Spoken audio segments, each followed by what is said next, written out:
والصلاة والسلام على من لا نبي بعده وعلى آله وصحبه ومن والاه.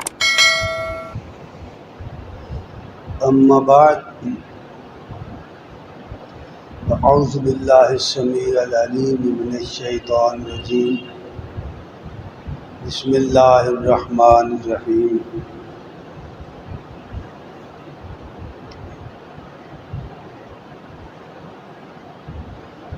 وَأَمَّا مَنْ خَافَ مَقَامَ رَبِّهِ وَنَهَى النَّفْسَ عَنِ الْهَوَىٰ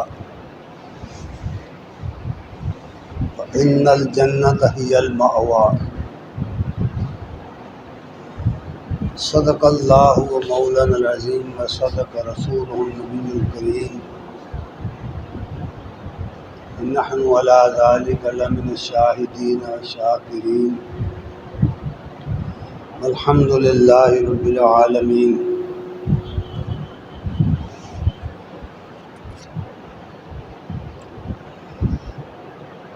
جو شخص اپنے رب کے سامنے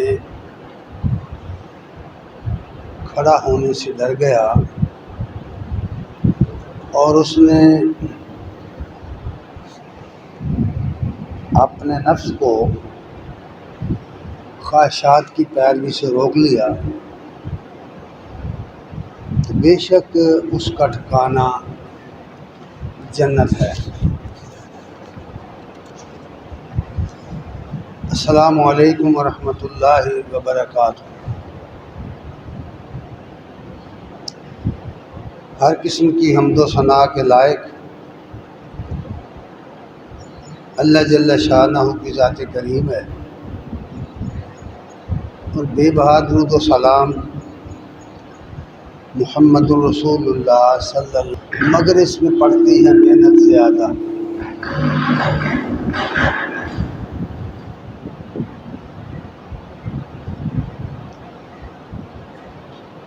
اللہ تبارک تعالیٰ نے جتنی مخلوقات پیدا کی ہیں ان میں انسان کا ایک منفرد مقام ہے. خصوصی طور پر ارضی مخلوقات میں سب سے زیادہ عزت والی مخلوق اللہ تعالیٰ نے انسان کو بنایا ہے، اور انسان کو اللہ تعالیٰ نے بہت ساری صلاحیتوں سے بھی نوازا ہے. اسے جہاں ایک عقل و فہم عطا کی ہے وہاں اس کو حصول علم کے ذرائع بھی عنایت فرمائے ہیں، اور ان ذرائع کے ساتھ ساتھ پھر اللہ تعالیٰ نے اپنے انبیاء کے ذریعے بذریعہ وحی بھی انسانوں کو علم عطا کیا ہے، جس کے ذریعے انسان اگر چاہے اس دنیا میں بھی اور آخرت میں بھی ایک بڑا مقام حاصل کر سکتا ہے.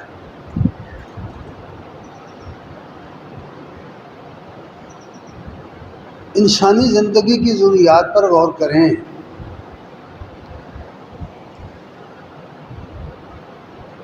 تو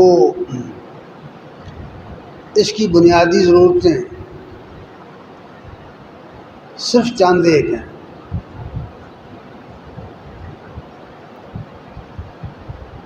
بلکہ صرف 3 ہیں. ایک بنیادی ضرورت انسان کی یہ ہے کہ اس کو امن اور آشتی حاصل ہو، اس کی جان مال عزت محفوظ ہو. یہ انسان کی بنیادی ضروریات میں سے ایک ہے، اور دوسری بنیادی ضرورت انسان کی یہ ہے کہ اس کو اپنا سر چھپانے کے لیے، رہنے سہنے کے لیے گھر ملنا چاہیے، مکان ملنا چاہیے، جہاں وہ اپنی زندگی سکون کے ساتھ گزار سکے۔ تیسری بنیادی ضرورت انسان کی یہ ہے کہ اسے اپنی زندگی گزارنے کے لیے روزی کمانے کے مواقع میسر ہوں،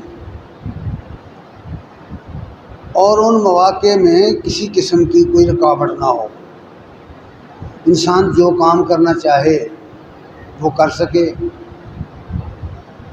اور اپنی محنت کا پھل پائے۔ جتنی صلاحیتیں اللہ نے اس کو دی ہیں ان کے مطابق وہ اپنی روزی کما سکے۔ انسان کی اصل میں یہی تین بنیادی ضرورتیں ہیں، باقی جتنی چیزیں ہیں وہ انہی تینوں کے ضمن میں آتی ہیں۔ جب وہ ان تینوں کو بڑھائے گا اور یہ تینوں چیزیں آگے بڑھ کر خواہشات کا روپ دھاریں گی، تو پھر اس کی زندگی کے اندر بے شمار وہ چیزیں بھی شامل ہو جائیں گی جن کے بغیر بھی اس کی زندگی چل سکتی ہے۔ اس کے علاوہ انسانی زندگی کے ساتھ نشیب و فراز کا تعلق بھی ہے۔ انسان کبھی تندرست ہوتا ہے، کبھی بیمار ہوتا ہے، کبھی مختلف حادثات کے نتیجے میں اسے نقصان پہنچتا ہے، اس کے گھر کو، اس کی جان کو، اس کے مال کو، اس کی اولاد کو نقصان اٹھانا پڑتا ہے۔ وہ حادثات قدرتی ہوں یا معاشرے کے پیدا کردہ۔ سماج کے اندر جب انصاف نہ ہو، معاشرتی زندگی کے اندر جب عدل کا نظام نہ ہو، عدل قائم کرنے والی کوئی انصاف پرور حکومت نہ ہو، اس وقت یہ سارے مسائل پیدا ہوتے ہیں۔ اور یہ دنیا کے مسائل ہیں۔ یہ دنیا جو ہے اللہ تعالیٰ نے اس طرح کی بنائی ہے کہ اس میں کوئی چیز ہمیشہ کے لیے تسلسل کے ساتھ ایک طرز پر نہیں چلتی۔ ہر چیز چلتے چلتے اپنا رنگ بدلتی ہے، اپنا روپ بدلتی ہے، کسی نہ کسی حادثے کا شکار ہو جاتی ہے۔ اس طرح انسانی زندگی ڈسٹرب ہو جاتی ہے۔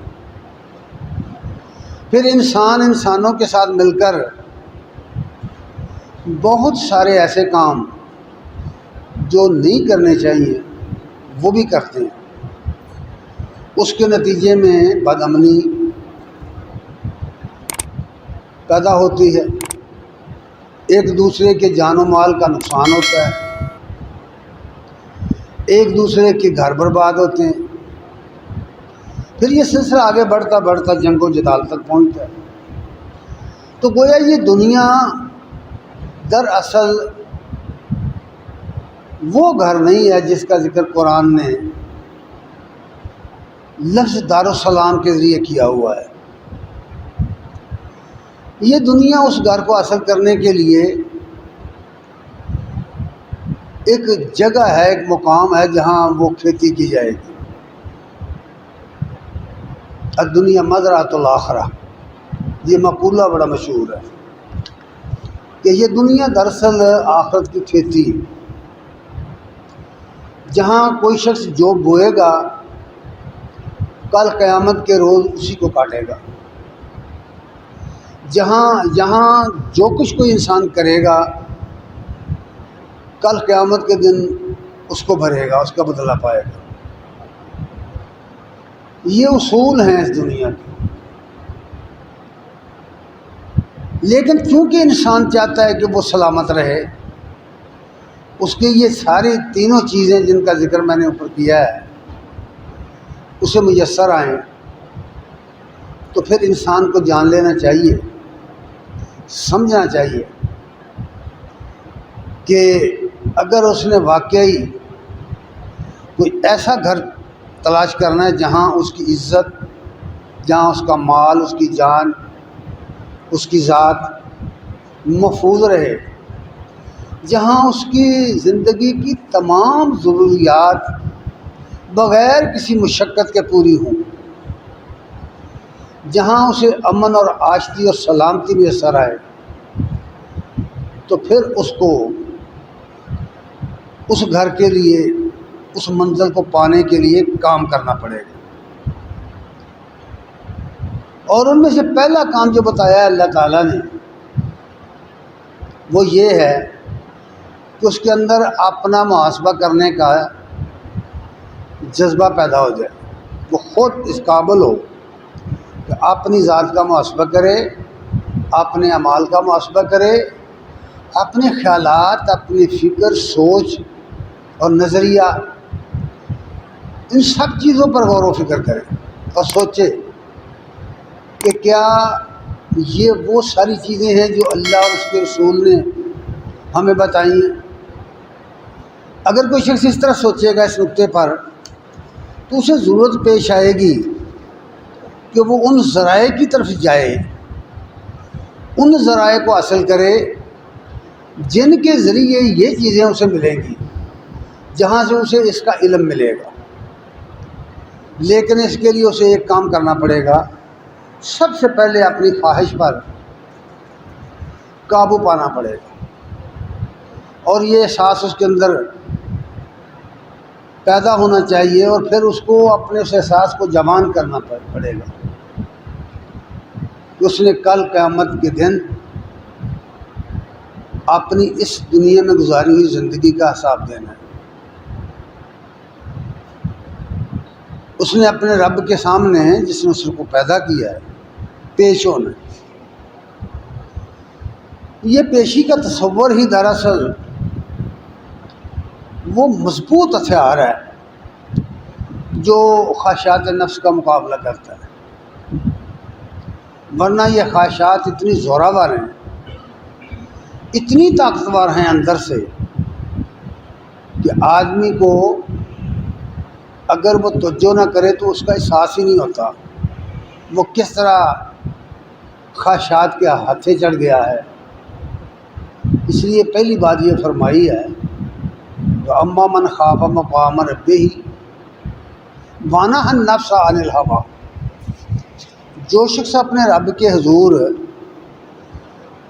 پیشی کے لیے کھڑا ہونے سے ڈر گیا اور اس نے اپنے نفس کو روک لیا، اپنی خواہشات کو روک لیا، تو بے شک فَإِنَّ، بے شک یعنی اس بات میں کوئی شک پھر نہیں ہے، فَإِنَّ الْجَنَّةَ هِيَ الْمَأْوَىٰ، اس کا ٹھکانہ جنت ہے، اور جنت جو ہے وہاں ان چیزوں کا گزر نہیں ہے، وہ سلامتی کا گھر ہے۔ قرآن مجید میں اس گھر کو حاصل کرنے کے لیے یہ بھی کہا گیا ہے، سورہ البقرہ میں فرمایا ہے یا ایھا الذین آمنوا ادخلوا فی السلم کافۃ ولا تتبعوا خطوات الشیطان انہ لکم عدو مبین، اے لوگوں جو ایمان لائے ہو سلامتی کے اندر پورے داخل ہو جاؤ۔ اور سلامتی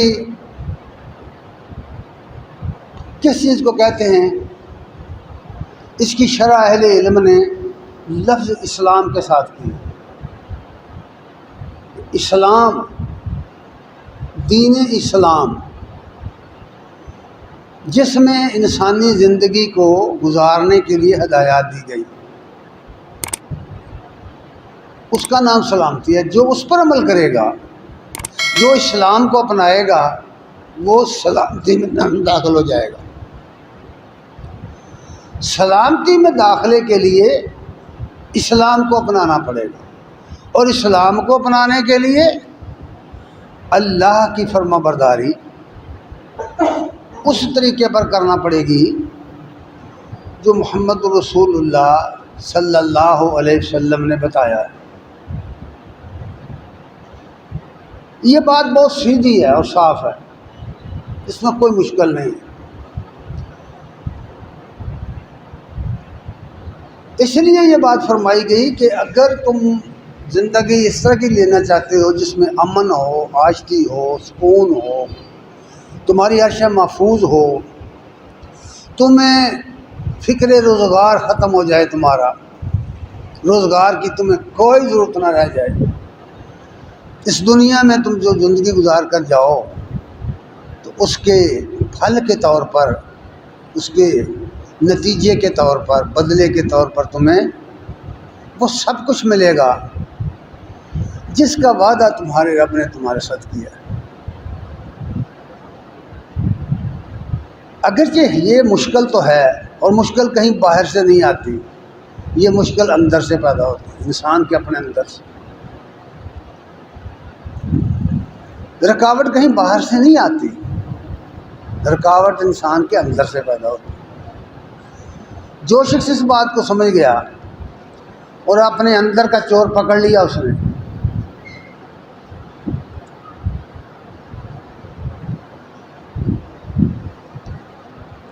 تو پھر سمجھ لیجئے کہ وہ کامیاب ہو گیا۔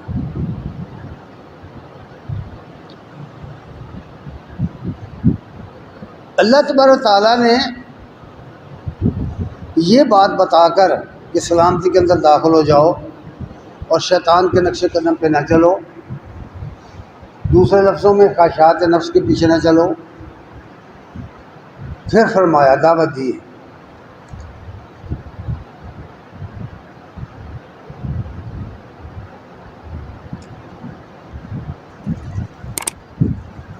فرمایا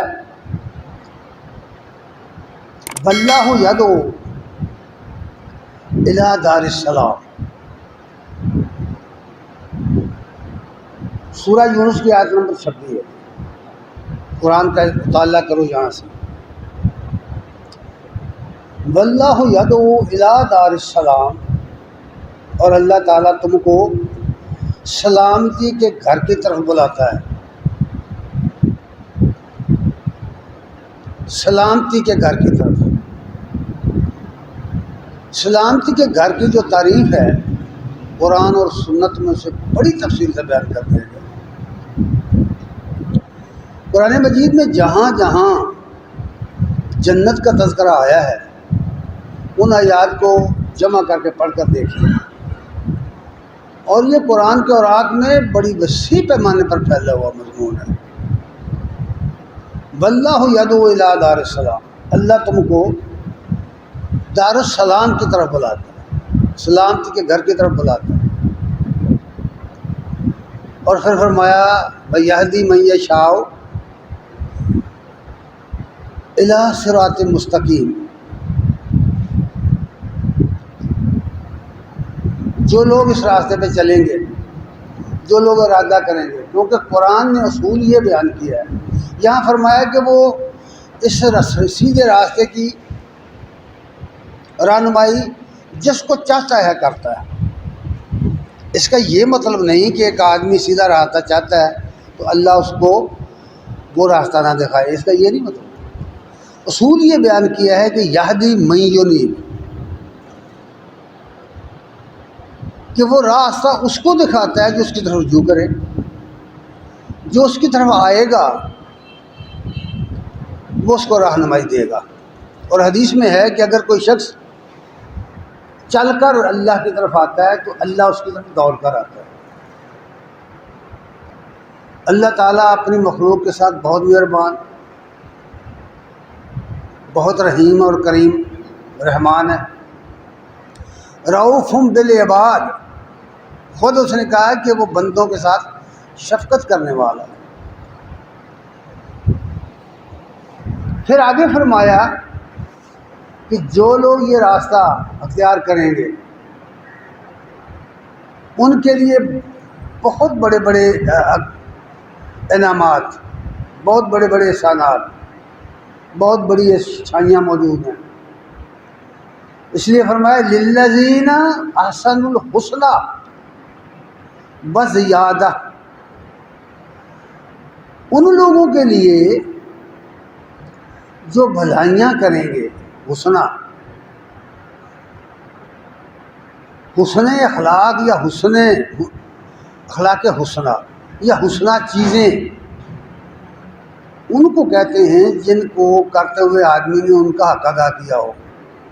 جس طرح کسی کام کو کرنے کا حق ہے اس کو اسی طرح کیا ہو، اس کا ظاہری طور پر کرنا بھی، اس کا پریکٹیکل بھی، اور اس کے لیے خالص نیت کا ہونا بھی۔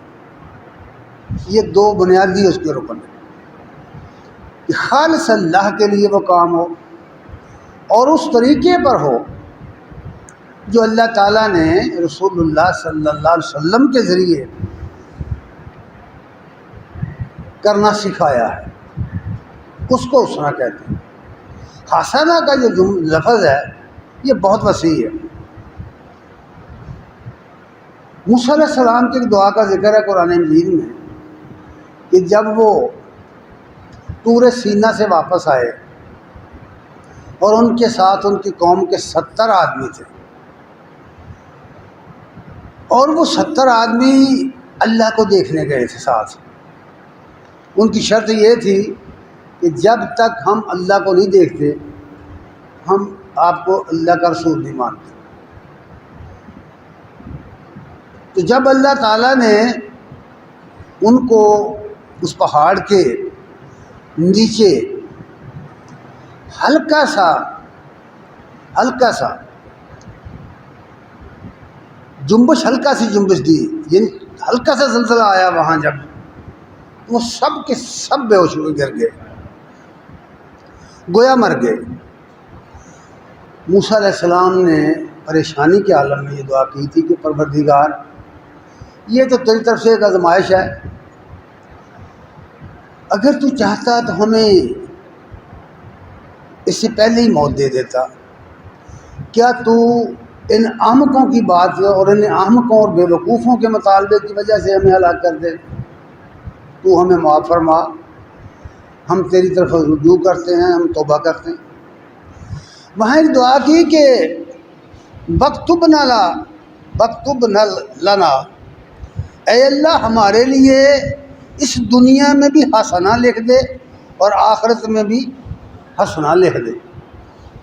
اس کے جواب میں اللہ تعالیٰ نے فرمایا کہ ہاں، میں یہ حسنہ ان لوگوں کے لیے لکھوں گا جو اللہ سے ڈر کر زندگی بسر کریں گے اور جو بندوں کے حقوق ادا کرتے رہیں گے، یتقون ویؤتون الزکوٰۃ، جو خدا ترسی کی زندگی بسر کریں گے اور لوگوں کا حق دیں گے، یعنی زکوٰۃ ادا کرتے رہیں گے۔ پھر میں ان کے لیے لکھوں گا، اور ساتھ یہ بھی کہا کہ یہ وہ لوگ ہیں جو اس نبی امی رسول عربی کی پیروی کریں گے جس کا ذکر خود تمہاری کتابوں میں لکھا ہوا ہے۔ اس طرح پوری تفصیل سے یہ بات بتا دی گئی۔ تو فرمایا کہ للذین احسنوا حسنہ، جن لوگوں نے حسنہ کا راستہ اختیار کیا، بھلائی کرنے کا طریقہ اختیار کیا، اپنے ہر کام کے اندر جو بھی وہ کرتے ہیں دنیا میں، جیسے میں نے پہلے عرض کیا ہے کہ یہ دنیا آخرت کی کھیتی ہے، جو کام ہم نے یہاں کرنا ہے اس کو اسلامی نقطہ نظر سے کرنا ہے، اس کو یہ سمجھ کر، یہ دیکھ کر کرنا ہے کہ یہ کام جو ہے رسول کریم صلی اللہ علیہ وسلم نے اس کے بارے میں ہدایات کیا دی ہیں، اللہ تعالیٰ نے اس کے بارے میں احکامات کیا دیے، ان اصولوں کے تحت اسے کرنا ہے۔ اس حرص اور اس خواہش کے تحت نہیں کرنا کہ میں اگر سچ بولوں گا تو مجھے نقصان ہو جائے گا، میں سچ بولوں گا تو میرا سودا نہیں بکے گا۔ یعنی اس نے اس لیے کرنا ہے کہ اللہ اور اس کے رسول نے اس کے لیے طریقہ کیا مقرر کیا، قطع نظر سے کہ اس کے نتیجے میں اس دنیا میں اسے کیا ملتا ہے۔ اور اللہ کا وعدہ یہ ہے کہ وہ اپنے بندوں کی مدد کرتا ہے، کیونکہ اسباب جو ہوتے ہیں وہ بندے کے اختیار میں نہیں، وہ اللہ کے اختیار میں ہوتے ہیں۔ دکاندار جب اپنی دکان کھول کر بیٹھتا ہے، اس کے علم میں قطعاً یہ بات نہیں ہوتی کہ کون آئے گا اور کیا خریدے گا، اس کے اختیار میں بھی یہ بات نہیں ہوتی کہ وہ گاہک اپنی مرضی سے بلا کے لے آئے۔ خود بخود لوگ آتے ہیں، اور کیوں آتے ہیں اس حکمت کو کوئی نہیں جانتا، خود بخود آتے ہیں۔ جس کی جیب کا پیسہ دکاندار کے مقدر میں ہے وہ آ کے رہتا ہے۔ یہ دن رات کا مشاہدہ ہے، یہ دن رات ہم دیکھتے ہیں، اور ہر شخص کو اس کا تجربہ ہوتا ہے، لیکن اس کے باوجود ہم یہ بات سمجھنے کے لیے تیار نہیں ہیں۔ اس لیے فرمایا کام کرنا ہے للذین احسنوا حسنا، جنہوں نے حسنا کو اختیار کیا احسن طریقے سے، انہوں نے نیکی کی ہے لیکن نہایت اس طریقے سے جس طریقے سے کرنے کا حق ہے۔ اگر وہ ایسا کریں گے تو اگلا جملہ فرمایا للذین احسنوا الحسنى وزیادہ، وزیادہ لفظ زیادہ پر جو بحث لکھی ہے اہل علم نے، مفسرین نے اس کی جو تفسیر کی ہے کہ زیادہ وہ ہے جس کے لیے اس نے کچھ کیا نہیں، وہ اس کے عمل کا بدلہ نہیں ہے، وہ اللہ کا نام ہے۔ جس شخص نے جتنی بہتر نیت کے ساتھ، بہتر کوشش کے ساتھ حسنہ کا راستہ اختیار کیا ہے، اتنا ہی زیادہ اس کا بدلہ ملے گا، اس کو اللہ تعالیٰ اتنا ہی زیادہ اپنے فضل سے اس کو نواز دے گا۔ اس زیادہ میں بہت زیادہ دروازہ کھول دیا گیا ہے نعمتوں کا، اللہ کے انعامات کا، اس کے احسانات کا، کہ وہ زیادہ دے گا تمہارے خیال سے بھی، تمہاری سوچ، تمہاری تمنا اور آرزو سے بھی وہ زیادہ دے گا۔ تم بہت تھوڑا لے کے آئے ہو، وہ بہت زیادہ دے گا۔ اس طرح کا ایک واقعہ حدیث میں ہے، ابن کثیر نے اس کو نقل کیا کہ قیامت کے دن جب حساب کتاب ہوگا، اعمال تولے جائیں گے، تو اعمال تلنے کے بعد ایک آدمی جس کی نیکیاں کم پڑ گئیں اور برائیاں بڑھ گئیں، اب فرشتوں نے اس کو جہنم کا راستہ دکھانے کا ارادہ کیا، تو حکم خدائے بزرگ برتر آیا کہ رک جاؤ، ابھی ایک نیکی ایسی ہے اس کی جو تم نے وزن نہیں کی۔ مثال دینے کے لیے یہ بات کی گئی ہے، مثالیں ہیں یہ، ان چیزوں کی کیفیت، ان چیزوں کا پریکٹیکل ہم نہیں سمجھ سکتے، وہ ایک نادیدہ جہان ہے، اس کے بارے میں ہم ایمان رکھتے ہیں کہ قیامت آئے گی اور وہاں یہ تلنا برحق ہے، بل وزن یومئذ الحق، اس دن وزن کا ہونا برحق ہے۔ یہ اتنا جملہ کافی ہے کہ ہمارا اس پر ایمان ہے، لیکن وہاں کیفیت کیا ہوگی یہ ہم نہیں جان سکتے، یہاں اس دنیا میں رہ کر اس دنیا کی کیفیت نہیں جانتے، ہمیں ایمان لانا پڑتا ہے، یؤمنون بالغیب کا مظاہرہ۔ تو فرمایا کہ ٹھہرو، ابھی اس کی ایک نیکی ہے، اس کو رکھو، پلڑے میں رکھو۔ اب وہ چھوٹا سا ایک پرزہ لے کے آئیں گے تو وہ دیکھ کر کہے گا اتنے بڑے بڑے جو کام تھے، اتنی بڑی بڑی نیکیاں ہیں، ان کا وزن بہت کم ہو گیا ہے، تو یہ ایک چھوٹا سا پرزہ کیا کرے گا؟ وہ اپنے دل میں خیال کرے گا کہ یہ کیا کرے گا، اب جب وہ پرزہ ڈالا اس پلڑے میں، نیکیوں کے پلڑے میں، تو اس کا وزن بڑھ گیا اور برائیوں کا پلڑا جھک گیا، نیچے رہ گیا۔ نیکیاں بڑھ گئیں، برائیاں کم ہو گئیں، ہلکی پڑ گئیں، تو سوال یہ پیدا ہوا کہ ہوا کیا؟ یہ کیا تھا؟ یہ کیا چیز تھی؟